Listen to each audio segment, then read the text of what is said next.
It's episode 1034, and it's a Relevant podcast. Here in Orlando, I'm your host, Cameron Stray, and joining me from Loverland, Virginia, it's Jesse Carey. Hello, hello. From Austin, Texas, author, speaker, podcaster, Jamie Ivey. Hey, guys. And from Nashville, Tennessee, artist, producer, mogul, Derek Mine. What up, what up, what up? Derek has a new album coming out, and if you didn't hear his announcement at the very end of the last podcast, go listen to it, because he wants you to be part of something. So go listen to it. Very special. Very special. Cool. Very cool. How's y'all's? We're at the end of January. This podcast is coming out third week in January. How y'all doing? How's the new year treating you? Is life good? It's great. It's phenomenal. I'm still on track with all my stuff. Are you? Doing good. Yeah, Whole30, dry Doing January. Doing it. Wow. Look at that. But Jesse, I had an experience in a hotel room. I had to log into my Netflix, and I thought about you. And I was like, What? Tell me what happened. This is such a pain.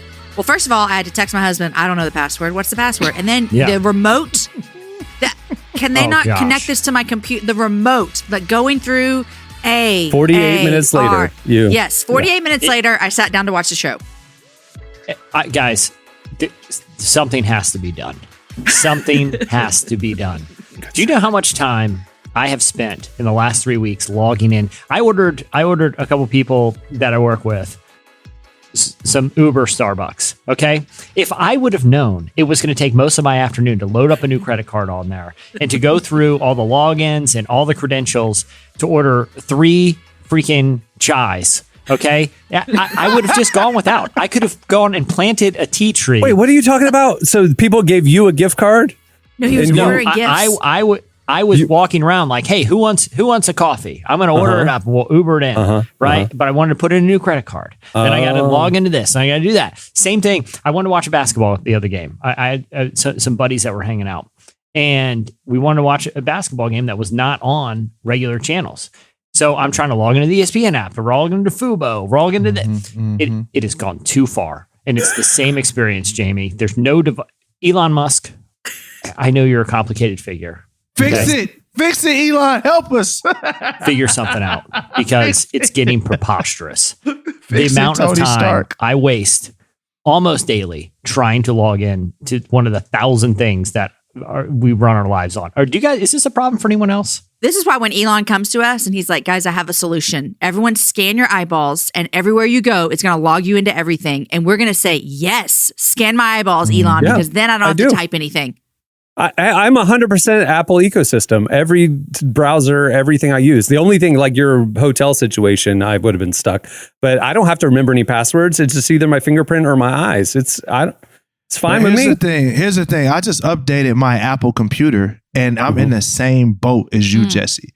Like, literally, I updated the computer, and I did the copy, but you got to log into everything. And Jesse, I feel your pain. The only thing that was painless was Disney Plus, because they give you a QR code, and TikTok does that. They give you a QR code that you can scan, and then it'll do that. Everyone should do that. But even then, there's these 2-factor authentications where it's like, now log into this app and type the 6 numbers. You see, I used to wonder how when the book of Revelation says so many believers will be duped into taking the mark of the beast. It's not because they're rebelling against God. It's not because the Antichrist is so charismatic.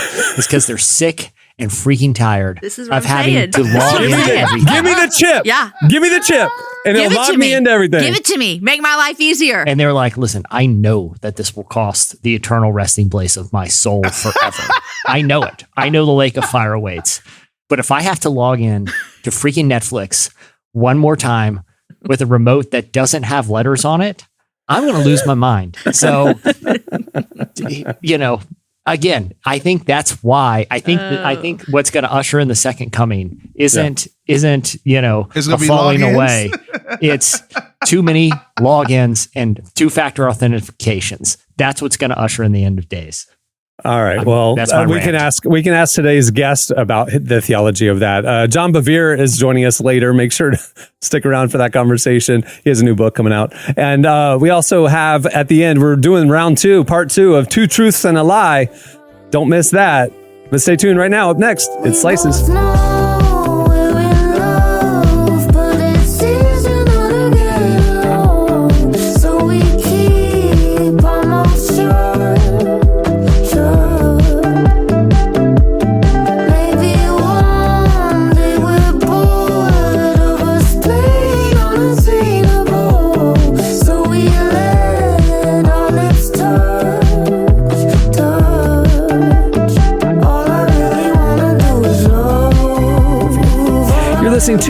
Osum and Anais. The song is Love, Love, Love. Today's podcast is brought to you in part by Mercy Ships. Globally, 5 billion people lack access to surgical care. In sub-Saharan Africa, there's only one surgeon for every 200,000 people. Mercy Ships provides free, life-transforming surgeries for people who have little to no access to medical care. They help the blind see, straighten twisted limbs, remove deadly tumors, treat cleft conditions, and so much more. With state-of-the-art hospital ships, they provide safe surgery to children and adults living with treatable conditions, and it's completely free of charge.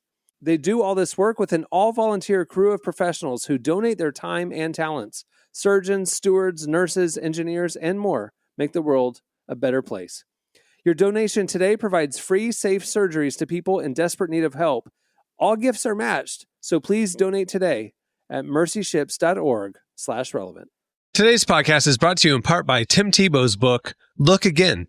Have you ever wondered what would change if you truly believed you were infinitely valuable to God? In his New York Times bestselling book, Look Again, Tim Tebow reveals the powerful truth that when we learn to see the image of God in every person, including those we struggle to love, everything changes. Tebow shares incredible stories from his work with people the world often overlooks, and it will challenge you to stand up to the lies, rediscover the worth that everyone has, and impact the world for good. Find Look Again by Tim Tebow, available now wherever books are sold. Okay, it's time for Slices. What do you have, Jesse? All right. Well, I actually have a good news story, considering I was borderline blasphemous with the joke about what will usher in the second coming of Christ. No, this is a really good story, and it's about a ministry called Doing Unto Others Mobile Mission, which just received a grant from a company called Brotherhood Mutual Insurance, like an insurance company that specializes in insurance policies at churches. They wanted to give out a grant for people doing cool stuff. Now, this ministry was started by a young guy named Samuel Lefebvre.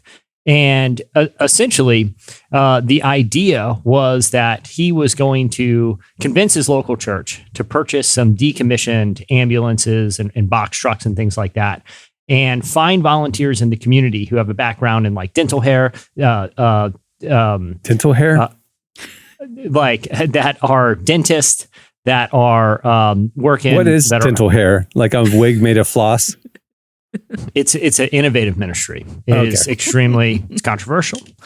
No, but they do haircuts. They have dentists. They do mobile vision care. They have mobile doctors. And basically, they have one that's focused on wellness, one that is basically like a mobile food pantry. And they awarded this ministry a grant for a few $1 million to try to replicate it in other churches. But essentially what it does is it goes into parts of the community where people either, why it started initially is because post-COVID, a lot of hospitals became overwhelmed. They couldn't keep up. And a lot of hospitals in kind of rural areas started shutting down. So residents didn't have a convenient way to get medical care. So these mobile kind of units could drive out and help people. And the case that this guy is making is that for a relatively small investment, most local churches could be able to support at least one of these decommissioned trucks or ambulances, and then just find volunteers. But it's a way to actually bring care to people without forcing them to have to come to a church not that those are bad things, but it's meeting people where they are. I think it's a really great idea. And like I said, it's relatively cheap for a church to pull their money, find one of these, partner with this ministry, and get people, to travel to different areas and different communities that need free healthcare. They said, it's been relatively easy to find volunteers who are willing to kind of help people. But these are the kind of stories I just think, it's always encouraging to hear with churches just thinking outside the box, doing something a little different and really meeting needs in the community. And they're just putting a lot of thought into it. Even like places where they're giving like free haircuts to people and things like that, they're making sure there aren't like a neighborhood salon or barber shop. So they're not competing with local businesses, but being really strategic on the way and the needs they're meeting and the way they're helping people. So good for them. If you want to check out more, you can look up Doing Unto Others Mobile Missions, and they're trying to get it to churches around the country. I just thought it was a really cool idea. And I always love when entrepreneurism and the church kind of collide in a productive way. Mm-hmm. That's great. All right. What do you have, Jamie? Okay. So have any of you guys seen the movie The Menu? I've heard good things. I want to watch it. It's now available on HBO Max, so I will watch it. It is on HBO, so you can watch it. I'm going to tell you my experience with The Menu real quick, is that my husband and I were out of town. We're like, hey, let's go to a movie. We don't ever get to go to a movie during the day. We did not know what any of the movies were. We saw The Menu. Oh, this sounds fun, about a couple who goes to a fine dining restaurant. We knew zero walking into this movie, okay? I hated it. In the whole time in the movie, I was like, what are we watching? This is the worst thing I've ever seen. I don't understand this. I hated it. I now have read about it and read where they were coming from, what they were trying to portray, and I would like to see it again through fresh eyes. But I literally left the movie saying, that's the worst movie I've ever seen in my entire life. So I didn't get it when I was in there. You guys know the premise, right? Like about this couple that goes to a fine dining restaurant, and it's supposed to like show like how people are not appreciative of the creative arts of like fine dining. Am I right about that's what you've heard, right, Jesse? Yeah, the high level. Yeah. High level. Yeah. Yes. So anyhow, I'd like to see it through fresh eyes, but I read an article recently and they said that, a day after The Menu was released on HBO Max, which you can go find it, Noma, which is a fine dining establishment, I think it's in Copenhagen, considered to be the world's best restaurant. I mean, I don't know how you get that name, but congrats to them.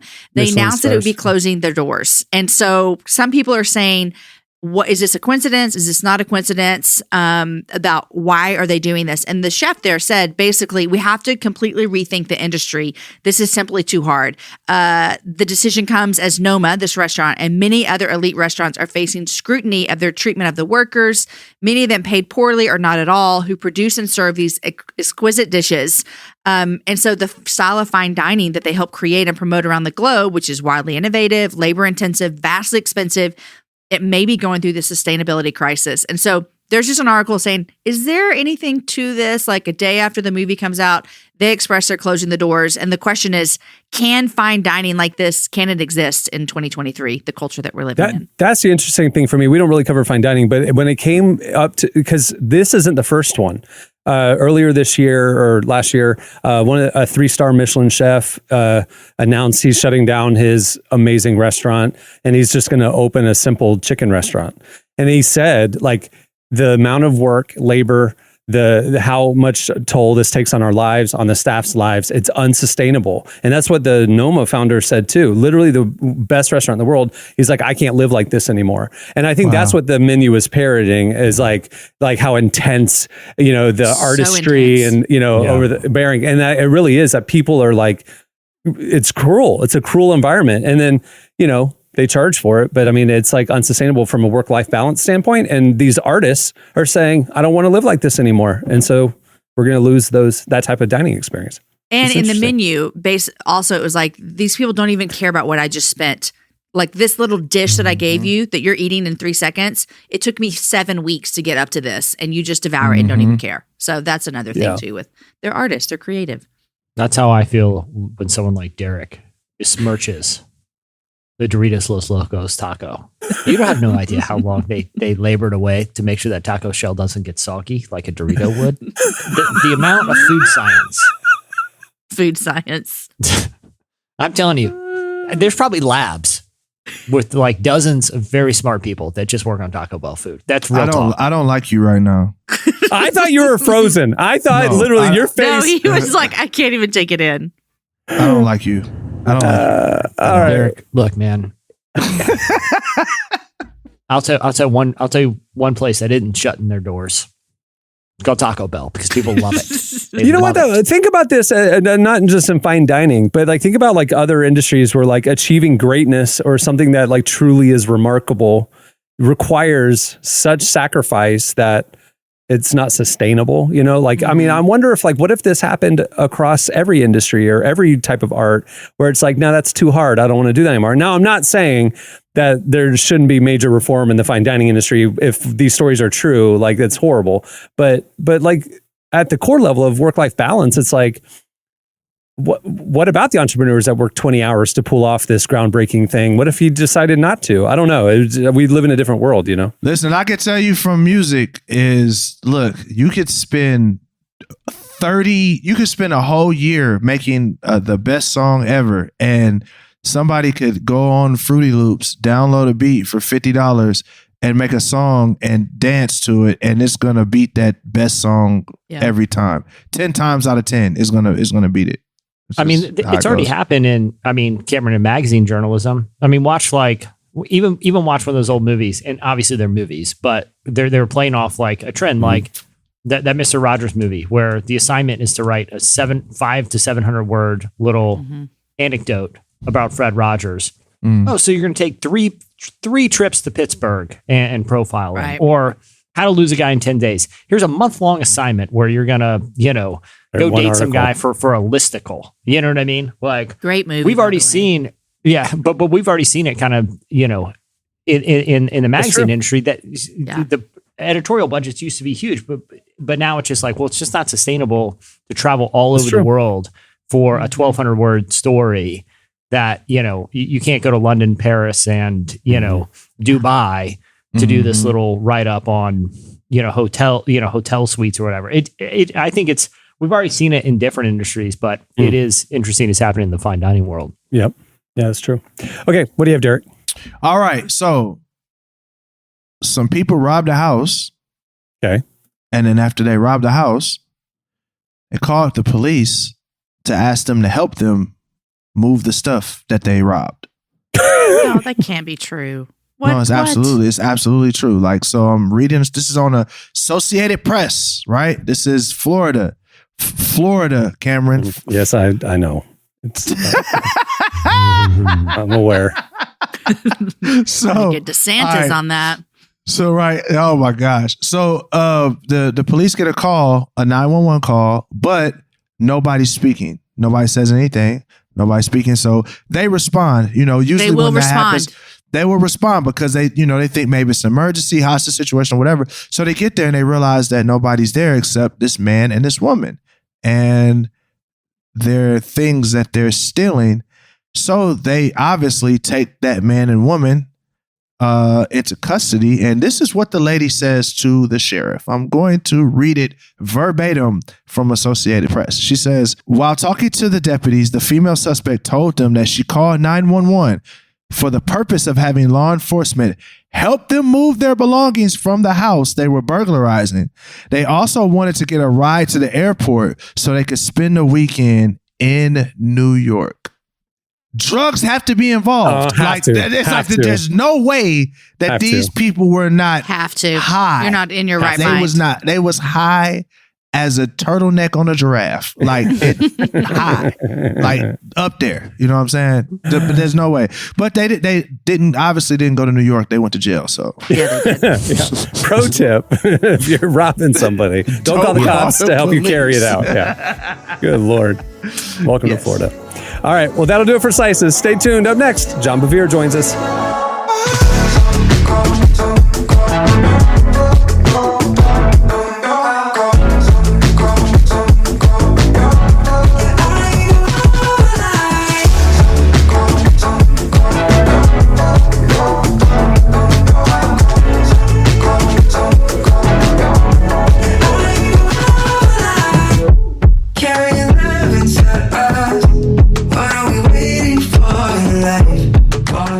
You're listening to Mont Duhamel. The song is Days With You.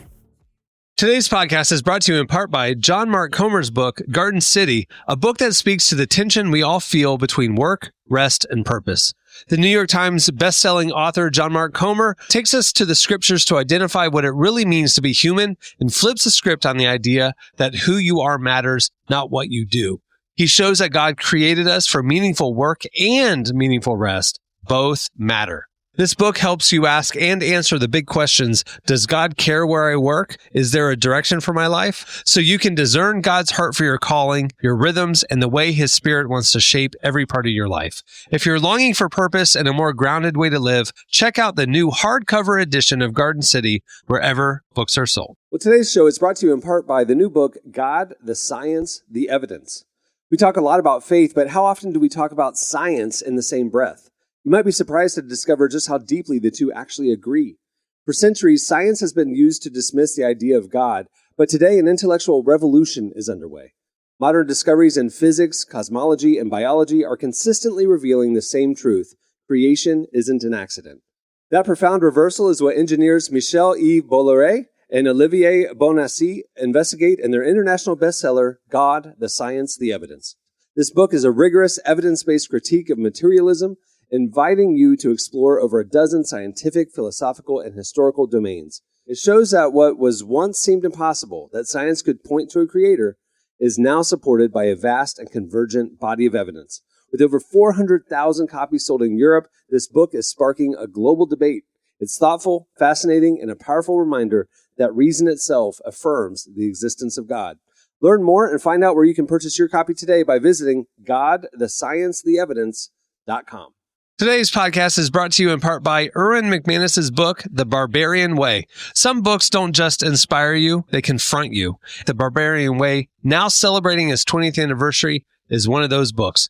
If you felt the pull of God towards something deeper and wilder than the safe, predictable version of faith that we settle for, McManus reminds us that following Jesus was never meant to be tame. It's meant to awaken courage, passion, and purpose God placed inside us. He draws from the wild stories of Abel, Noah, Moses, Rahab, and others to remind us that following God wasn't meant to be tame. Safe faith isn't working. Step into the story God is writing for you. Choose passion, choose boldness, choose the Barbarian Way. Available now, wherever books are sold. Well, our guest today is John Bevere. He's a speaker and author who's about to release his newest book, Awe of God, The Astounding Way a Healthy Fear of God Transforms Your Life. He sat down with our very own downtown Emily Brown to talk about why a healthy fear of God is vital to our faith and how we can ensure we're not operating out of an unhealthy fear. Here's our conversation with John Bevere.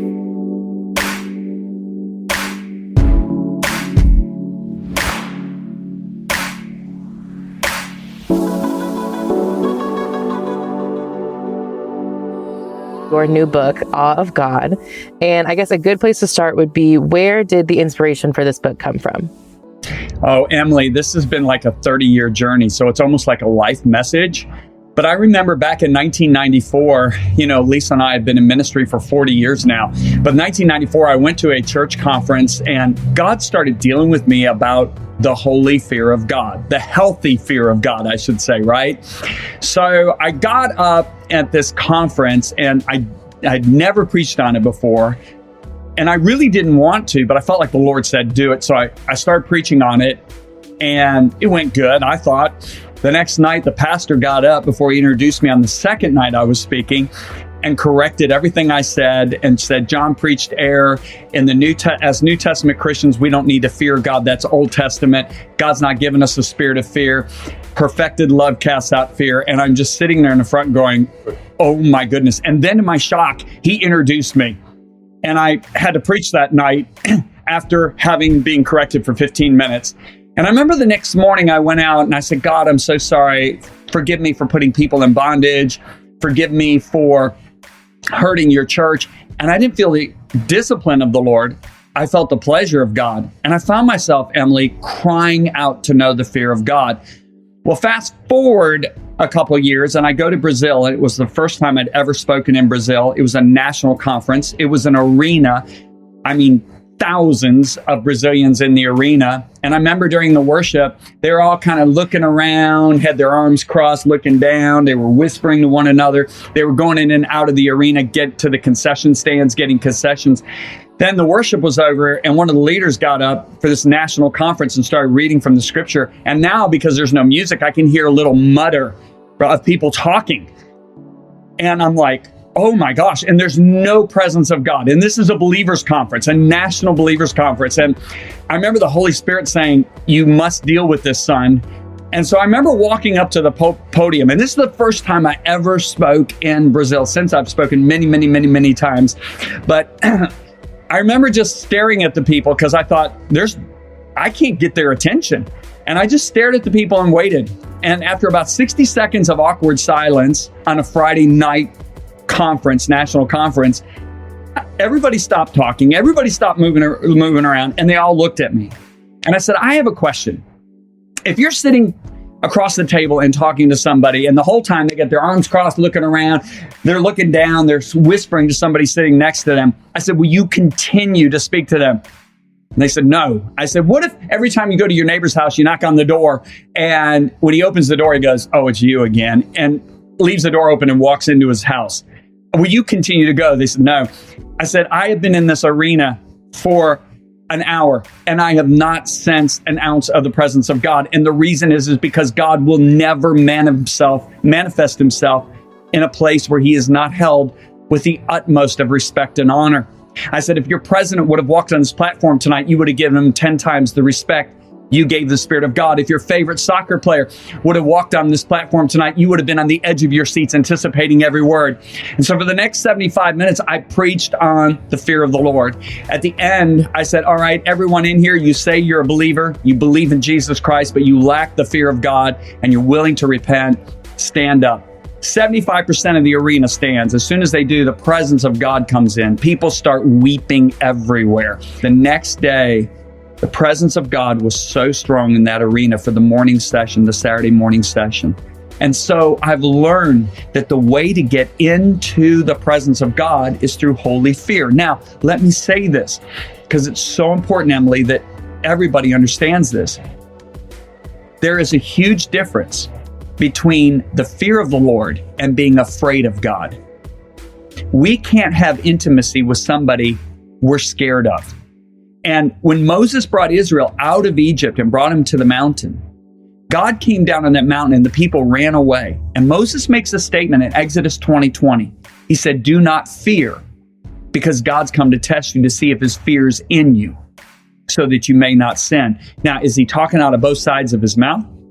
Do not fear. God's come to test you to see if his fear is in you. He is differentiating between being scared of God and the fear of the Lord. There's a difference. The person who is scared of God has something to hide. What does Adam do as soon as he sins in the garden? He hides from the presence of the Lord. But the person who fears God has nothing to hide. That person is terrified of being away from God. So the first definition of the fear of the Lord is to be afraid of being away from God. It actually, according to Scripture in Proverbs 1:7, is the starting place of knowing God intimately.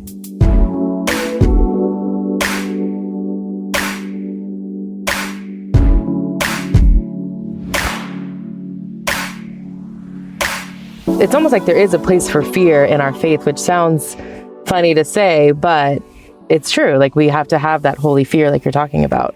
Well, Emily, think about it like this. The fear of the Lord is the beginning of wisdom, right? All right, let's look at natural fear. We back in the 90s, when I was back in we had t-shirts that said no fear. We were trying to eradicate all fear, but was that really the right thing to do? Because if you look at the fear of messing with a grizzly bear's cubs will keep you away from those cubs. That's wisdom. It'll give you the wisdom to stay away from those cubs. The fear of falling to your death will actually keep you from getting too close to a 2,000-foot drop. Is that an unhealthy fear? No, it's actually a healthy fear.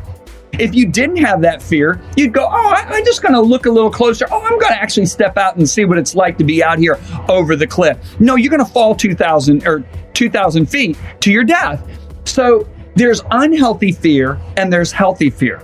So the real question for all of us isn't what are the healthy fears and what are the unhealthy fears. It's let's go to the supreme fear that overrides everything and also brings healthy fears into right perspective and keeps them from being perverted. Because that fear of falling off the cliff could get perverted to where I'm so afraid of heights that I won't get on an airplane. And now I can't travel and see the world. So you see, the fear of the Lord eradicates all other fears or keeps the healthy fears in check. And this is what people need and what we're coming into in these days ahead.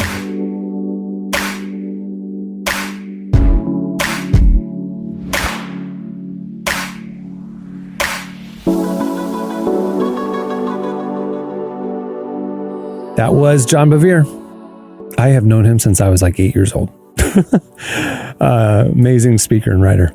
Go check out Awe of God. You can pre-order it now. It comes out really soon. All right, stay tuned. Up next is part 2 of Two Truths and a Lie.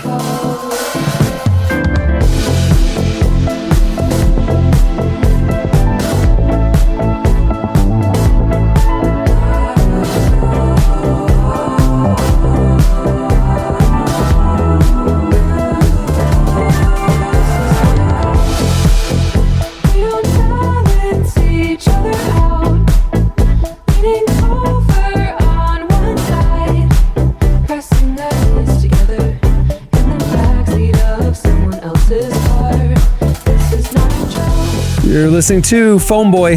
The song is Not a Go. Okay, it's time for the part 2 of Two Truths and a Lie. Last week on the Tuesday show, we got playing this game and we ran out of time. So we were going to bring you a couple more rounds. The way it works is each cast member will say 2 truths and a lie, and whoever gets it right gets a point. So we'll do round 1. You guys ready?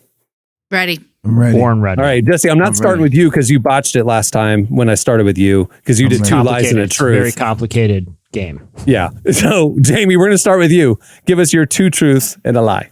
All right, 2 truths. Start with number 1. I went to 3 colleges before graduating. Number 2, I graduated with honors. Number 3, I majored in kinesiology in college. What is that? Study of movement. Study of movement. Not colors. Interesting. So we're looking for the lie? Looking for the lie. What's the lie? I'm going to go. Is it like dance or like walking? No, like you would go on to physical biology? therapy school. You would go on to physical therapy. You'd be a coach. Yeah. That seems too obscure to be the lie. You're very smart. So I do assume you graduated with honors. So I'm going to go the 3 schools. That's my logic. Final answer. Derek, what's yours? I'm going kinesiology. All right. Jamie?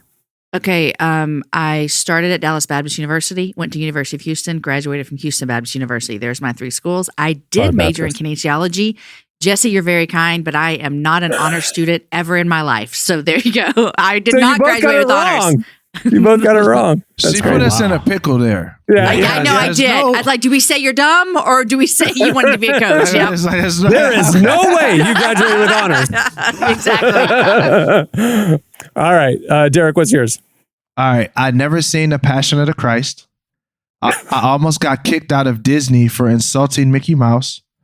And I just bought a new car, my first new car, 5 weeks ago. Well, I know you got the Tesla. And when it comes to animated, characters that are anthropomorphic mice in particular, I know you get very hostile. So I'm going to have to go. And I think you said you never saw The Passion last episode. So I'll go with that one. Jamie? Okay, I'm a little confused because I thought when I asked you in the last episode if you've never seen The Passion, you said, no, I've never seen Schindler's List. And so I'm a little confused here. So I think that is what he said, just FYI. That is what we could play the replay. I think that you would want to be, that number 2 would want to be true, but it's not true. Number 2 is my lie. So the Mickey one. Okay. What's the Mickey lie? Mouse is the lie? Yeah. That's what she said. Okay, no, the lie is I've never seen Passion of the Christ. Wow, What? you got me. I've never seen it. Not one time. I thought you said you saw it once, but you hadn't seen Schindler's List. I misheard it. Never seen it one time. All right. Okay. Jesse, you're up. All right. This is in a category I call the winging it category. Yes. These are Jesse all brought things that categories to the table. I love it. These are all things I've winged. Chicken. I agreed to perform a magic show at 2 different events, despite only knowing like 2 card tricks. I performed a stand-up comedy routine on a cruise ship with 0 preparation or, critically, any jokes. Or 3, I performed a dangerous bicycle stunt for a TV commercial with no practice or any real safety gear. One of those is a lie. I think they're all true. They all sound true to me. All of these scream Jesse Carey. That's the art of the game. I know the answer, but... Oh, we've talked about cruise ships before. What have you said? Have you been on one? Derek, what's yours? I'm going to pick A. Okay. The magic show. Magic show. I'm going to go with All A right, too because I think he's been on a cruise ship and I could 100% see him being like, I'll do the bicycle stunt. Okay. Mm-hmm. What's the lie? The lie is the bicycle stunt. I'm not gonna listen, my body's a temple. I'm not gonna risk it. Right. My dignity, on the other hand, is been, I don't care what happens. That's to that, good. Clearly. Yep. So I've winged 2 magic shows and a stand-up comedy routine. All 3 were disastrous and people hated it. But yeah, he got booed off the stage of the cruise ship. Yeah, I had to write a letter. A letter of apology. He had to write a letter of apology to the captain. Yeah, to address directly to the captain, which was. That's great. All right, round 1. It's just Jesse with 1 point. That's it. Round 1. All right, here we go. Round 2. Jamie, you're up. Round 2. Number 1, I never go barefoot. Number 2, I was in a movie with Kevin Costner in high school. And number 3, I was a cheerleader in high school. I'm gonna go barefoot because you seem like I need slides on. You could be cast in a Costner movie. And who likes, barefoot just fine. You think barefoot's the lie? Yeah. Okay. Gotcha. Okay. And Derek, what do you think?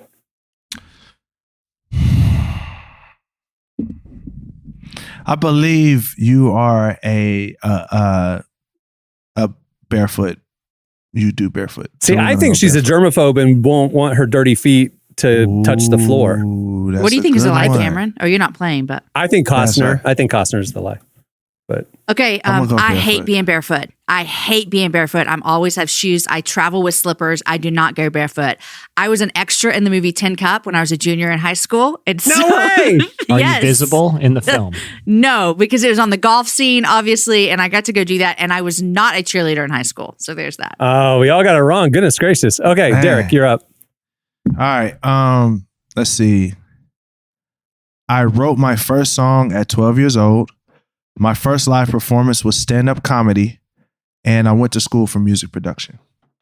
I'm going to say you wrote your first song when you were like 9, and that's the lie. That's good. Okay, Jamie. Okay, I'm going to go with the stand-up comedy thing. I don't know if that's I think that might be the lie. I didn't go to school for music production. I went to school for music business. Kinesiology. That threw me off because I knew you went to school for music. We are not doing very well. All right, Jesse, you're up. Round 2. This will be the last one. All right. It was either going to be running with the law category or celebrity category. Do you guys have a preference? I think next time we play this game, Jesse should give us all categories. Okay. I'm going running with the law. Let's go. Yep. I've had run-ins with the law for the following. Only one is a lie. One is cat-related crimes. 2 is being forced to pretend I was a member of the 90s British band Oasis. Wait, you're running in with the law because you pretended? The law made you do that? Somebody made you? It was well, maybe it's a lie. So you're in trouble, and the cop said, if you can do a Liam Gallagher impression, I'll let you go. Not exactly, but close enough. Okay, it was complicated. I'll explain if it's in fact true. Okay. But the other one is tax issues. Do I got tax issues? It's one of those 3. All right. What's the lie? The lie is tax issues. My taxes are great. They're in fine standing. So bring on all those. No, I didn't ask you. They have to guess. Oh, shoot. That actually is what I was going to say. I was going to say tax. I legit was going to say taxes. I legit was going to say tax too. Yeah. I'm going to give them both a point. All right. So tell us about this Liam Gallagher thing, the Oasis thing. I was trespassing in high school, and the police showed up. It was at this really cool rope swing at a lake, but it was on private property, and I was with a bunch of people, and the police showed up, and most of the people ran, but I was gathering my things and was apprehended, and I didn't have my wallet or ID on me. And my friend, who happened to be a big Oasis fan at the time, he literally had an Oasis tattoo. When he asked for our names, he panicked as well and said that we are brothers. I am Liam, and this is my brother, Noel Gallagher. And, we made up the whole story to the cops, and they saw through it, and we got off with a warning. But just a little pro tip. Derek is like, this is the most white privileged story I've ever heard in my life.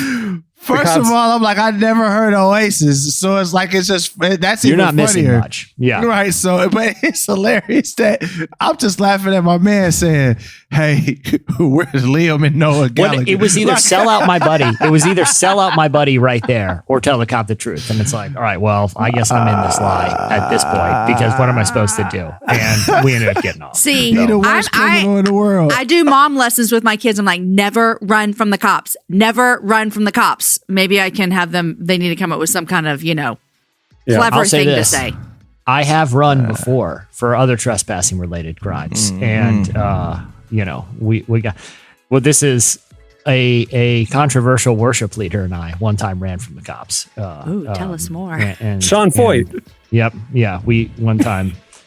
Yeah. I can't speak to his current leanings, but I did know him when I was a teenager, and he looked like he used to run from the cops. It's just something about him, just like looked like. I've been on numerous police chases with that man. Yeah, I believe we were it. 16. This is a tell-all. Oh man! All right, another show. Another 2 rounds, and it's tied 1-1-1. So I think we got to keep this rolling next week. We'll finally crown a winner. It was tied last week too. Well, before we wrap things up, I want to thank John Bevere for joining us. You can pre-order Awe of God now, and you should go check out his other writings too. He's great. Hey, if you're still listening to the show and you like it, tell people. Post it on your social. Leave a review on wherever you listen. Rate it. It helps the algorithm. And we love the feedback. We actually keep an eye on it. So if you like the show, tell us. And if you don't like it, just keep it to yourself. Appreciate it. Also, I gotta remind you, go check out relevantmagazine.com every day. You can see our digital magazine. You can see all of our daily publishing, and follow us on all the socials so you don't miss a thing. There's a lot going on. Stay connected. Okay, and then we'll wrap it up. I'm Cameron Strang. I'm Jesse Carey. I'm Jamie Ivey. And I'm Derek Miner. We'll see you on Friday. Have a great week, everyone.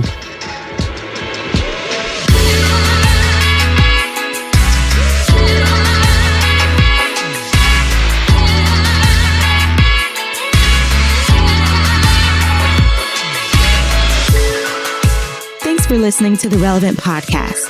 Check out our features, interviews, and news updates every day at relevantmagazine.com. And make sure to follow Relevant on Facebook, Twitter, and Instagram for the latest. For more great podcasts, browse the shows on the Relevant Podcast Network, which you can find at our site. And while you're there, don't miss the all-new era of Relevant Magazine. A new issue releases every other month at relevantmagazine.com.